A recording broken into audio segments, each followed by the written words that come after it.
Welcome to Sandra's Zumba Journal. Hope everyone's doing good today. I am bright and sunny outside. I am in Florida. Awesome weather, awesome weather. Hope everyone's doing well and being safe. I want to talk about a couple of things. Well, one thing in particular. The experience that I had with a mentor. I had a mentor initially, awesome lady, Jan, thumbs up, yay, love you to death. I was with her for a little bit. The only thing happened, she lived a little distance away. It took me like 45 minutes to get to her. Winter sometimes prevented me. I used to go up there every Saturday morning. And we would stay a little later after class, and she did a lot of things. She taught me the more in depth or more practice of the technical part of the formula of Zumba. When we did a choreo, we wrote down the notes. For example, what a move looked like. And I had to write down my own notes on what that move looked like, because if I was to practice, I had to remember what that move was. Remember, I can't draw. I wasn't videoing the move, which would have been a smart thing, because now I kind of do that. So I had to write down the move, how many times I had to practice, and she taught me this. Listen to your choreo over and over and over to remember when the song begins, when the music starts, when the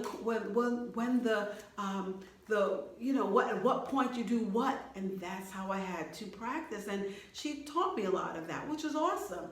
However, because of her distance, I was like, well, I can't really do that, this hike, especially in the winter. And to get to where her studio was or where she taught, it was a lot of winding roads and a little bit of hilly. So for safety purposes as well, I end up saying, okay, maybe I need to, stop this. So I did have a reason why also. I don't know if I got sick or something got in the way. I had to come out to Florida. At the time, I wasn't living in Florida, but I had to come out to Florida for a couple of months because I think my parents.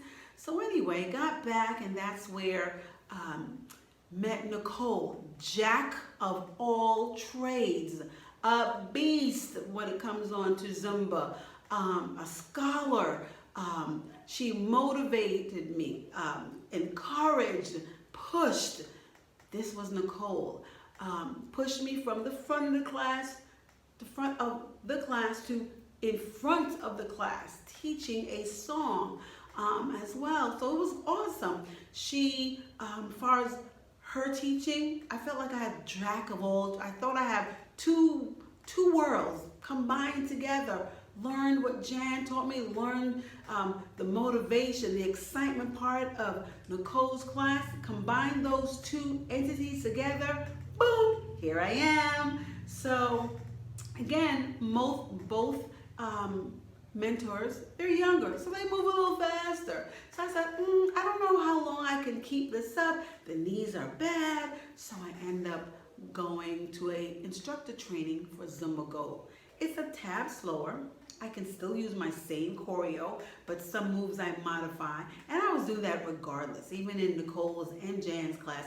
If something was not right for me, because when I did it, my knee hurt, I says, nah, that's not for me, let me modify.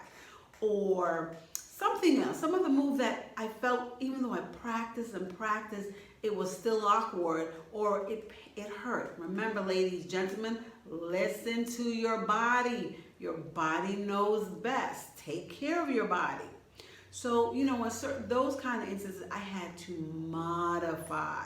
So using what Jan taught me, the technical, which is writing on paper, knowing your moves, then the excitement, the thrill on Nicole's teaching, mentoring, I combined them too. And again, as I said, here I go. So it was awesome.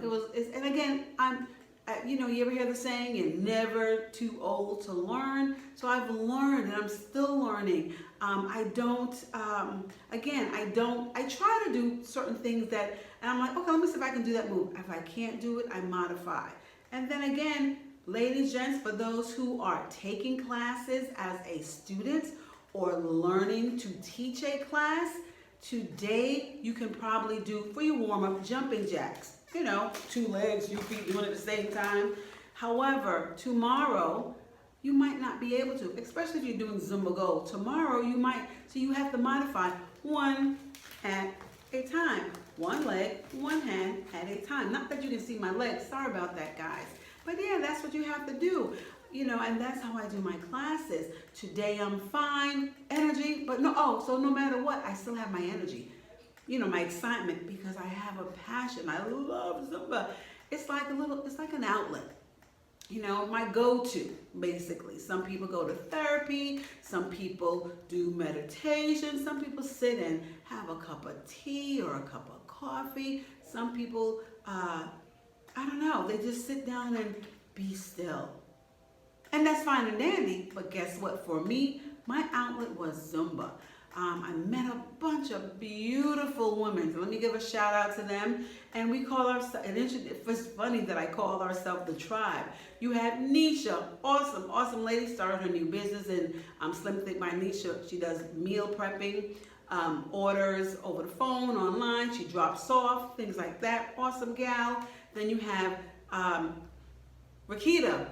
Dang, she got her Zumba instructor license, maybe, I'm gonna give 4 months, but from the get-go, as a student, awesome gal. I was able to work with her a couple times and again, teach me a thing or two, which was great. Then you have Joy, the dancer, the instructor, and her moves are so elegant. Love you to death, Joy, and of course, then you have Nicole, excited, jack of all trades, always everywhere, doing all kinds of stuff, awesome gal. Then we have Greg. Greg got his license, and he's the only guy in our little small tribe here. He got his license around his instructor certification is around the same time as Rakita. And awesome guy. You're talking about Bill? I kept on telling him, he needs to do Zumba Strong. He would be the perfect candidate. Because right now at the gym in Maryland where we used to go, of course I'm not in Maryland anymore, but where we used to go, we only have one Zumba Strong instructor, Kim. However, Greg, I felt like he would be an awesome Zumba Strong candidate to instruct that class. But again, regular Zumba, he came in, he called himself the hype man. Greg would do the hype man. However, awesome hype man. He's did a couple of classes on his own. Just an exciting guy, and we have an exciting tribe, and we're always trying to motivate each other, teach each other, learn from each other. And of course, we have those off times when we need a shoulder to lean on, and we have an awesome time. But anyway, enough of that. I just want to shout out and tell you my 2 experiences with mentoring. If for those instructors out there, if you need a mentor or you need to, you feel like there's something else missing, find a mentor. You can go on your Zumba.com site and look for mentor. It is a program, and hopefully you can find one. If not, just introduce yourself to someone that is an instructor, has some experience, and gravitate to them. See what you can learn. And again, take advantage of what Zumba has to offer. They have e-learning classes. Some of them, you had a couple of free ones recently because of course, what's happening. But you have a few of them which are very educational. You're never too old to learn. Keep on building. I'm trying to build on my skills. And guess what? First and foremost thing, have fun. Whether you're teaching, whether you're a student, whether you're just trying to hang out and search and find what kind of exercise routine is for you, the goal is to have fun, because guess what? You stick with it longer. So guys, have fun, have an awesome day. Remember, thumbs up, subscribe. Peace.